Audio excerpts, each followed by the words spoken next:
Here's something you probably never think about when you wake up in the morning and stumble to your thermostat. You flip a switch, maybe adjust a dial, and within minutes your house starts warming up. No big deal, right? But imagine, and I want you to really imagine this, waking up every single morning, knowing that if you mess up one task, if you fail at this one thing, your family could freeze to death. And the thing you can't mess up? You have to resurrect fire itself. That was the reality for medieval women for about 1,000 years. And it all started with one of history's great forgotten catastrophes. Around 400 after Christ, the Roman Empire wasn't just losing territory and political power, it was losing knowledge. And one of the most devastating knowledge losses? The hypercaust system. Now, if you don't know what a hypercaust is, imagine underfloor heating, but engineered by the Romans 2,000 years ago. They built furnaces in basements or spaces beneath houses, and the hot air from these furnaces traveled through channels, actual tile channels built into the floors above. You could walk around your villa in Roman Britain, or in Syria, or anywhere in the empire, and the floor beneath your feet was warm floors. In the year 300 after Christ, think about that for a second. The engineering sophistication required to heat floors evenly, to manage smoke and combustion in basement furnaces, to construct tile channel systems that wouldn't crack or leak or fail. The Romans had figured all of this out, and then they lost it. When Germanic tribes swept across Europe between 400 and 600 after Christ, when the political and economic systems that supported skilled labor and knowledge transfer collapsed, that heating technology just disappeared. The villas fell into ruin. The furnaces went cold and stayed cold. The knowledge of how to build these systems was forgotten, and suddenly, women in post-Roman Europe faced a new reality that was actually an old reality, older than Rome itself. They faced the central hearth, and the central hearth meant smoke. Picture a typical great hall in the year 700, 800, 900 after Christ. The fire is right in the middle of the room, not against a wall, not in any kind of fireplace, just in the center of the space. And the smoke? It drifts upward and eventually finds its way out through a hole in the roof called a louver.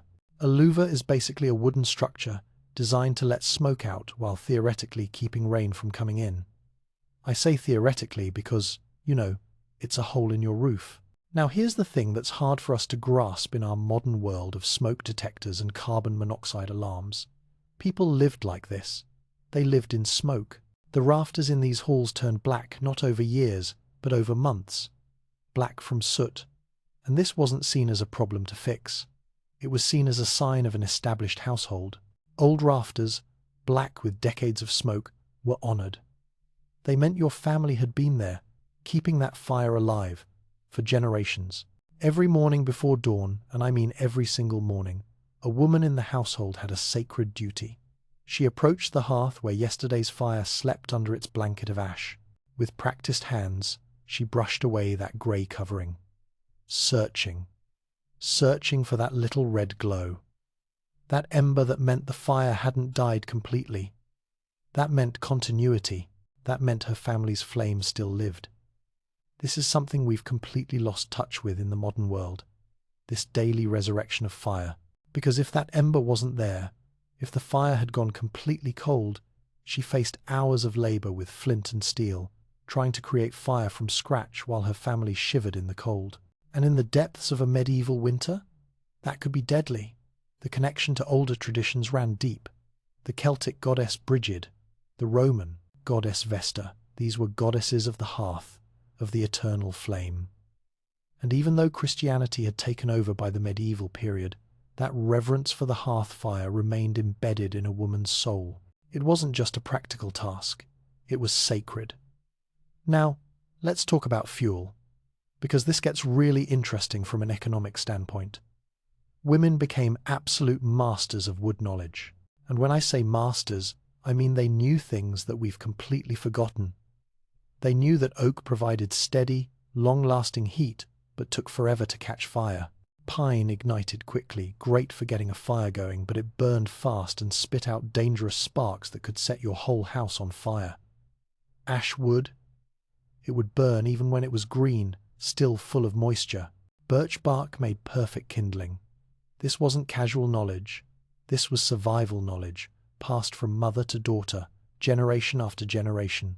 And in regions without forests, the Scottish Highlands, Irish bogs, treeless coastal areas, women cut peat. If you don't know what peat is, it's basically compressed plant matter from bogs. Women would cut it in blocks, dry it through the summer months, and burn it through winter. Some desperate households even burned dried animal dung mixed with straw. Now that produced acrid smoke that would make your eyes water even worse than wood smoke, but it gave off surprising heat. Here's where the economic reality gets brutal. A household might consume 20 to 30% of its annual income just on heating fuel during harsh winters. 20 to 30%. Imagine spending a third of everything you earn just to not freeze to death. Women negotiated with woodcutters. They guarded fuel stores against theft, and theft was a real problem, and they made agonizing calculations every single day. Burn more fuel now and risk running out before spring arrives? Or conserve fuel and watch your children start to sicken from the cold? This gave women real power in societies that otherwise limited their authority pretty severely. Control over fire meant control over life itself. But the cost of this heating system went beyond economics. Respiratory diseases ravaged medieval populations. Children and the elderly, breathing smoke-filled air day and night, died at horrific rates from lung problems we would easily treat today. Burns were incredibly common. Children stumbling into open flames, women's long skirts catching fire while they cooked, sparks from the central hearth igniting the dried rushes that covered floors or the thatch roofs above. And then there was the silent killer that medieval people didn't understand at all: carbon monoxide poisoning. In the depths of winter, families would close their shutters tight against the cold, trying to keep warmth in. But they were also trapping carbon monoxide from incomplete combustion. Some families would go to sleep on a particularly cold night and simply not wake up. Their deaths were mysterious, attributed to evil spirits or God's will, when really it was just carbon monoxide. Now you might be thinking, why didn't they just build chimneys? That seems like an obvious solution, right? But building a proper chimney required resources that most households simply didn't have. Cut stone or brick, skilled mason labor, architectural knowledge, significant capital investment. For the vast majority of medieval people, from 500 to 1000 after Christ, the smoky central hearth represented the only economically viable option. They couldn't afford to fix the problem, even though the problem was literally killing them. So, women optimized what they had. They developed techniques for banking fires overnight so the coals would last until morning. They learned exactly when to add fuel for maximum efficiency. They figured out how to position cooking pots to get even heat while keeping the fire accessible for warmth. They managed smoke flow by understanding air currents in their halls. This was sophisticated knowledge, technical knowledge, the kind of expertise that in any other context would be recognized as a skilled craft. But because it was domestic work, because women did it, it was just considered housework. For 1,000 years, from roughly 500 to 1500 after Christ, this is how the majority of Europeans heated their homes. In smoke, managing fire as a daily sacred duty, passing knowledge from mother to daughter, walking the line between freezing to death and burning to death, between suffocating on smoke and letting the fire die. And then something changed, something that would transform domestic life more profoundly than almost any other medieval innovation. Because in 1066, William the Conqueror didn't just bring an army to England, he brought stone castles. And stone castles would change everything about how women managed heat. So William the Conqueror invades England in 1066. You know this story. The Battle of Hastings. Harold gets an arrow in the eye, maybe. That part's debated, and suddenly England has Norman rulers. But here's what your history textbook probably didn't tell you. This invasion brought a heating revolution. The Normans built stone castles, and stone castles required a completely different approach to heating. Think about the problem for a second. In the old Anglo-Saxon great halls, you could put a fire in the middle of the room because you basically had one big open space with a high ceiling. The smoke drifted up, eventually found its way out through the roof. Not pleasant, but it worked. But now you're building stone castles with multiple floors, with thick walls, with smaller rooms stacked on top of each other. You can't just put a fire in the middle of an upstairs bedroom and hope the smoke somehow figures out how to get outside. The Norman solution? The wall fireplace. And I want you to understand how radical this idea was. Instead of putting fire in the center of the room where everyone gathered around it, they carved openings directly into thick stone walls. Fire burning on 3 sides with stone, open on one side to the room. It seems obvious to us now because we've grown up with fireplaces, but at the time, this was revolutionary thinking. Now, the Normans weren't primarily motivated by comfort. This is important to understand. They were motivated by power and strategy.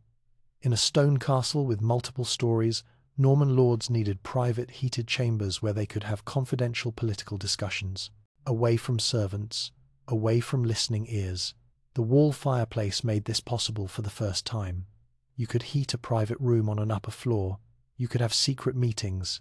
You could host larger households and retinues by heating multiple rooms independently.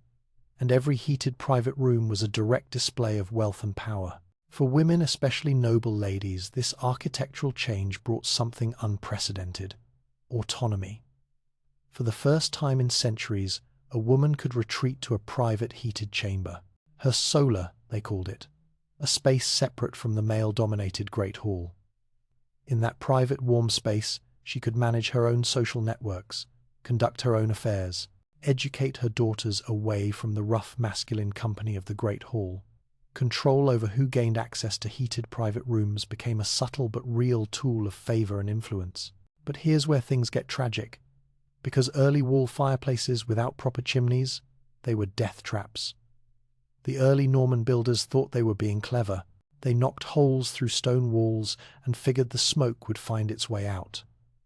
It didn't. Not efficiently, anyway. Rooms filled with choking smoke, sometimes even worse than the old central hearth system, because the fire's position against the wall disrupted the natural air circulation that had at least sort of worked in great halls. Between 1066 and 1200 after Christ, we're talking more than a century here, medieval masons experimented desperately with solutions. They tried angling the back of the fireplace to direct smoke upward. They built stone hoods that projected into rooms to catch smoke. They carved small ventilation passages through walls. Most of these solutions didn't work, or worked poorly, and the learning process cost lives. Carbon monoxide from poorly vented fireplaces killed people in their sleep. Families would go to bed in their new heated chambers, so proud of their modern convenience, and they would never wake up. Children died from smoke inhalation. Fires spreading through wooden chimney structures burned down sections of castles and manor houses. Each disaster taught builders something new, but the lessons? They came written in blood and ash. The breakthrough emerged gradually between 1100 and 1200 after Christ. Some master mason, and we don't know his name, which is a tragedy because this guy changed the world, figured out the key principle. Smoke needs a continuous vertical passage with sufficient height to create draft. Draft, that's the magic word. The upward pull of heated air that would draw smoke reliably out of the house. The solution required running a stone or brick flue from the fireplace straight up through the wall to emerge above the roofline as a chimney stack. A chimney. Now this seems simple when I say it like that, but the engineering was sophisticated. The chimney had to be tall enough to create adequate draft, but not so heavy it collapsed the wall. Think about that. You're building a stone or brick structure that has to be sturdy enough to support its own weight, integrated into a wall that's supporting the weight of the building above it. It had to be straight enough for efficient smoke passage, but positioned to avoid structural supports and staircases and all the other things happening inside a medieval wall. The flue width mattered enormously. Too narrow, and the chimney choked on smoke. Too wide, and you lost draft because the heated air diffused. Medieval masons figured this out through trial and error. Lots of error. Women in these households learned to recognize the difference between good chimney design and dangerous failures. They had to. Their lives depended on it. By 1200 after Christ, properly functioning fireplaces with chimneys spread through noble households across England, northern France, the Low Countries. The transformation was profound in ways that are hard to overstate. For the first time since Rome fell 800 years earlier, people could have fire without filling their homes with smoke. The air cleared. The rafters stayed their natural wood color instead of turning black. Breathing became easier. Children stopped dying from respiratory illnesses at quite such horrific rates. But this revolution created a stark divide. A proper fireplace with chimney cost what a peasant family might earn in 5 to 10 years. 5 to 10 years of total income. So, while noble ladies enjoyed clear air and controllable warmth, peasant women continued choking on central hearth smoke. The chimney became a visible class marker, literally rising above a roofline, announcing to everyone within sight that this household had wealth and status. And governments noticed. Governments always notice when there's something they can tax. They began counting chimneys to assess household value and levy taxes accordingly. The chimney tax, which created a perverse incentive where some families avoided building chimneys partly to evade taxes, choosing to stay with inferior, dangerous heating to save money. Women in households wealthy enough to afford fireplaces faced entirely new challenges. The skills their mothers and grandmothers had taught them about managing central hearth fires didn't fully transfer to wall fireplaces. They had to learn fire management in vertical stone chambers. How to build fires that would draft properly, not too much air, not too little. When to clean chimneys to prevent creosote buildup, because creosote buildup could ignite explosively, sending flames shooting up through the chimney and potentially setting the roof on fire. How to use fire screens to block excessive radiant heat while preserving warmth in the room. This was a whole new body of knowledge that had to be developed and transmitted from one generation to the next. And here's something interesting from a social history perspective. The spread of fireplace technology tracked almost perfectly with wealth and status. The richest nobles got fireplaces first, in the late 1100s. Wealthy merchants and successful farmers began installing them in the 1200s.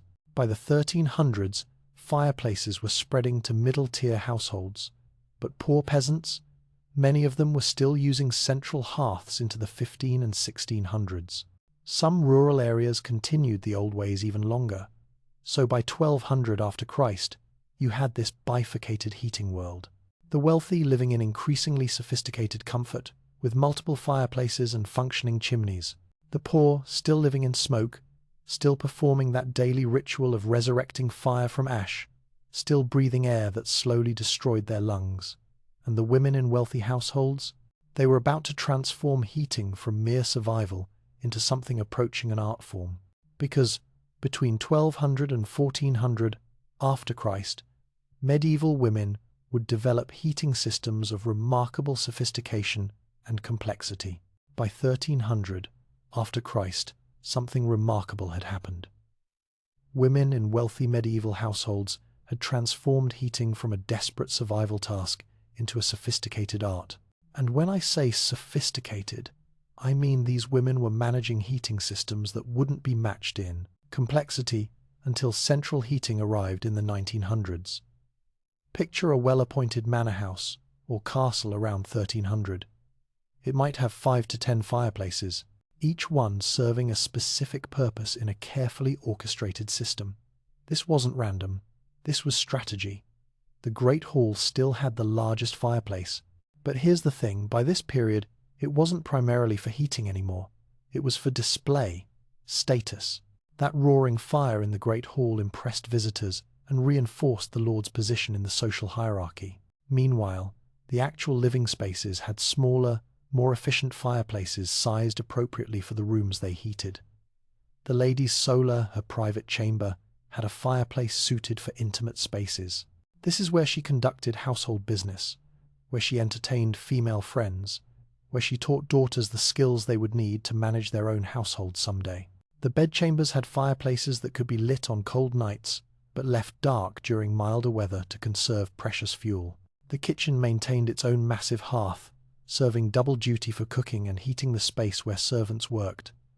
Women developed this encyclopedic knowledge about different woods and how they burned.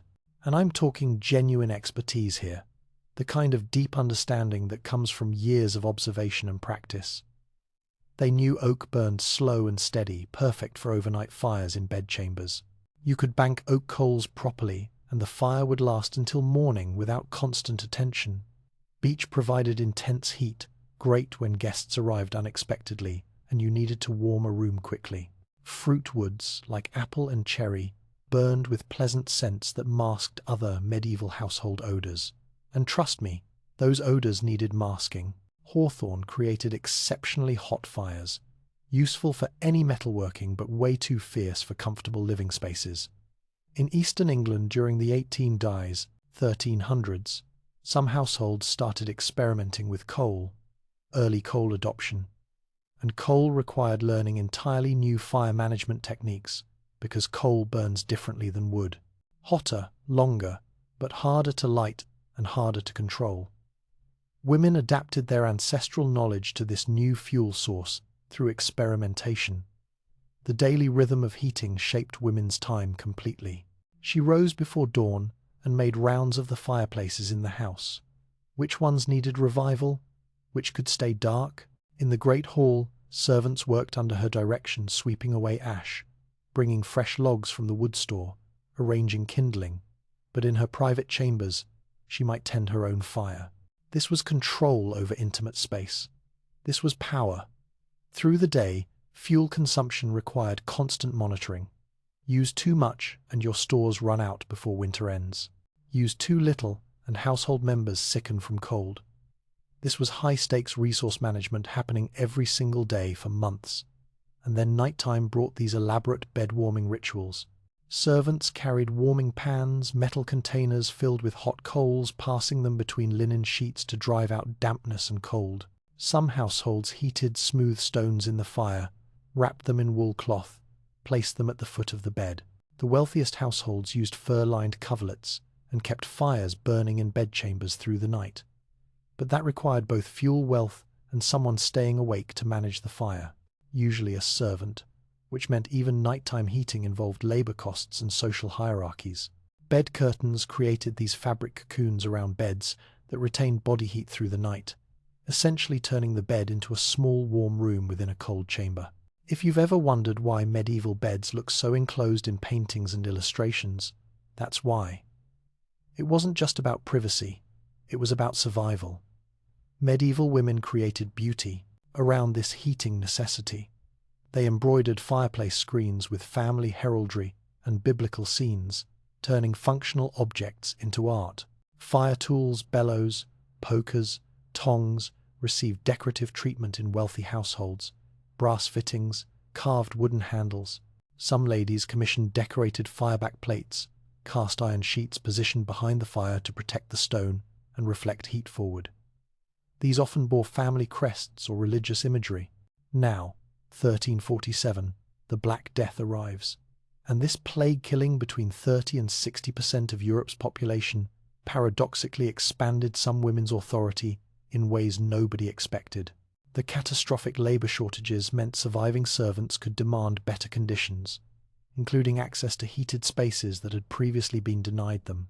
A servant who understood how to manage multiple fireplaces efficiently became incredibly valuable. Women who possessed sophisticated heating knowledge found themselves in stronger positions because running a manor house efficiently with fewer servants required serious organizational skill. And widows inheriting estates? They needed this practical knowledge to maintain households and conduct business. The Black Death created thousands of widows who suddenly had to manage properties that had previously been their husband's responsibility. Heating knowledge was part of that management skill set. Seasonal festivals and heating became deeply intertwined in medieval culture. At Samhain, in late October, eventually absorbed into Halloween, and All Saints' Day ceremonial fires marked winter's beginning and the need to ensure adequate fuel stores. The Christmas log tradition emerged during this period. A massive piece of wood, brought into the Great Hall with celebration, represented hope through winter's darkest days. Families saved a piece to kindle next year's Christmas fire, maintaining continuity year to year. Candlemas in February celebrated winter's midpoint, when households assessed remaining fuel stores and calculated whether they would last until spring. May Day fires celebrated winter's end and relief from heating costs. Women navigated complex fuel economics that sound almost like diplomatic negotiations. In regions where forests belonged to lords, which was most regions, peasant women had to carefully negotiate for deadfall rights, permission to gather fallen branches without cutting living trees. These negotiations required social skill and persistence. Antagonize the lord's forester, and your family froze. Wood markets in towns saw dramatic seasonal price swings.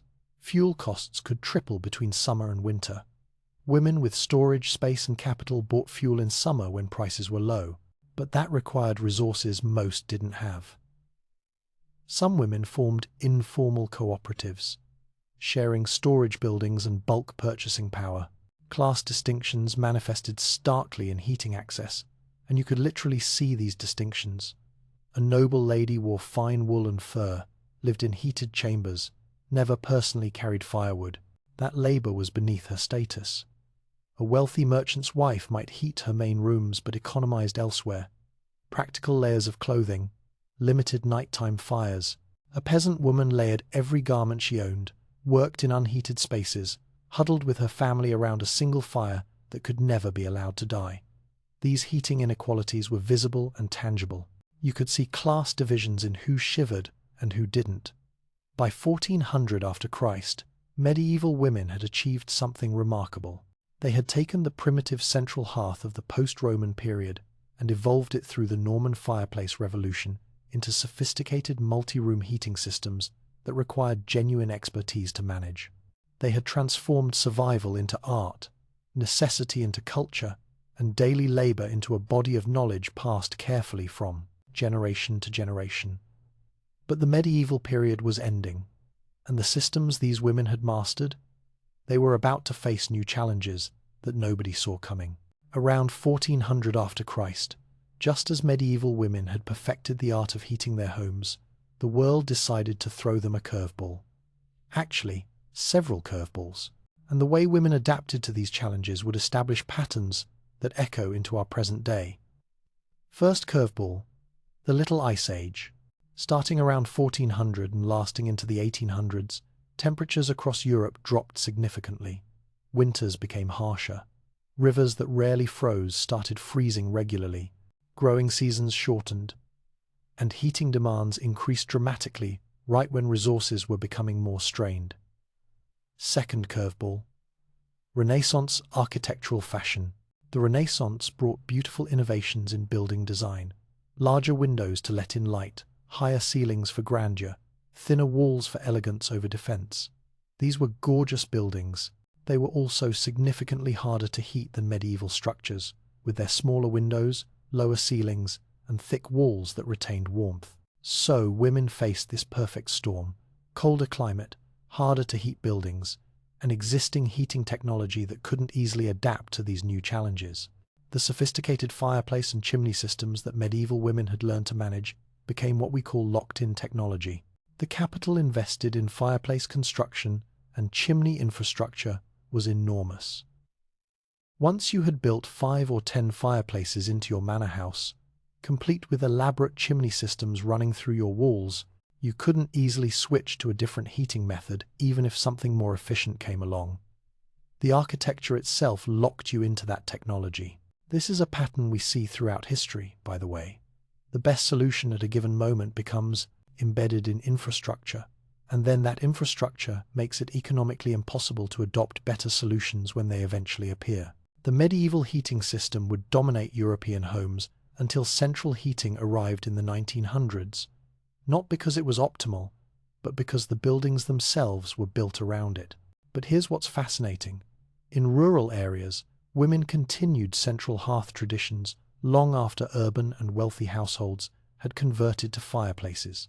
Scottish Highland homes used central hearths into the 1800s. That's 400 years after proper chimneys were widely available. Why? Economics. Those Highland families couldn't afford the capital investment in fireplace construction, so they maintained the heating methods their medieval ancestors had used. Irish cottages evolved this interesting hybrid solution. They combined central hearths with increasingly sophisticated chimney systems, taking the old technology and improving it incrementally rather than abandoning it completely. This conservative approach preserved medieval heating knowledge that would otherwise have been lost. How to bank peat fires so they burn through the night, when to add fuel for maximum efficiency, how to position cooking pots for even heat. Rural women transmitted this wisdom across centuries, mother to daughter, generation after generation. The cultural associations medieval women forged between hearth and home became embedded in language itself. Think about the phrases we still use today, hearth and home as inseparable concepts, keeping the home fires burning as a metaphor for maintaining family continuity, cold hearth meaning abandonment. These phrases preserve medieval women's understanding that fire management was family management. The hearth wasn't just where you cooked and stayed warm, it was the center of family identity. Folk beliefs survived too, especially in rural areas. Never let the hearth go completely. Cold between one year and the next, that brought bad luck. Never give fire to neighbors on certain unlucky days. Rural communities maintained these practices into the modern era. They're fragments of medieval women's spiritual relationship with fire, persisting long after the practical necessity disappeared. The domestic architecture that medieval women navigated shaped residential design for 5 centuries. The fireplace as a room's focal point, the chimney as a home's defining external feature, the arrangement of furniture to capture and reflect radiant heat. These patterns established by medieval women influenced house design until central heating finally displaced fireplaces in the 20th century. And even today, fireplaces remain powerful symbols of home despite being functionally unnecessary in most modern heated houses. That's a testament to centuries of cultural centrality. Now, here's something that I think is really important to understand about legacy. Medieval women's role as heating managers established enduring patterns about domestic labor and women's work. The expertise required understanding combustion, managing scarce resources, preventing fires, maintaining complex equipment was sophisticated technical knowledge. In any other context, this would be recognized as skilled craft. But because it occurred in the domestic sphere, because women performed it, heating management was categorized as housework rather than skilled labor. This created a devaluation that persisted even as the work itself became more complex. Women were simultaneously indispensable and undervalued.